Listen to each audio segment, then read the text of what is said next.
पुण्यातील बीटी कवडे रोडवरील अरिहंत ज्वेलर्सवर दुचाकीवरून आलेल्या चौघांनी बंदुकीचा धाक दाखवून कोयत्याने हल्ला करत दरोडा टाकलाय।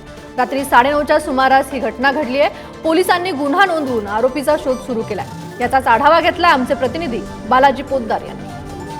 पुण्यात पुन्हा एकदा कायदा सुव्यवस्थेचा प्रश्न निर्माण होतोय का काय अशा घटना वारंवार घडतात। पुण्यातल्या बीटी कवडे रोडवरील अरिहंत ज्वेलर्सवरती काल 9:30च्या सुमारास रात्रीच्या 2 ते 3 लोकांनी बंदुकीचा धाक दाखवून या दुकानाच्या मालकाला धमकी दिली आणि त्याचबरोबर त्याच्या सगळे दुकानातलं जे सोनं आहे ते चोरलं असल्याची माहिती आहे आणि त्याचा तपास जो आहे तो पुणे पोलीस करतायत। मात्र अशा प्रकारे सातत्याने पुण्यामध्ये मोठ्या मोठ्या घटना होत असताना कायदा सुव्यवस्थेचा प्रश्न निर्माण झालेला आहे। या सगळ्या चोरांवरती या सगळ्या गुन्हेगारांवरती कोण नियंत्रण ठेवणार हा खरा प्रश्न आहे। खरं तर हे जे 3 लोक आले होते त्या 3 लोकांच्या हातामध्ये कोयता असल्याची प्राथमिक माहिती पोलिसांकडून देण्यात आलेली आहे।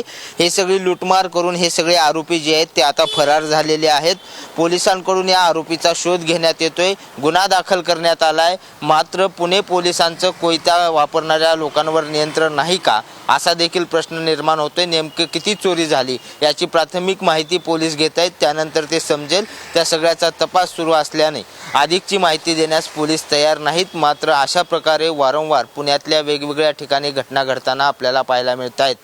व्हिडिओ जर्नलिस्ट निखिल करंदीकरसह बालाजी पोद्दार, पुढारी न्यूज, पुणे।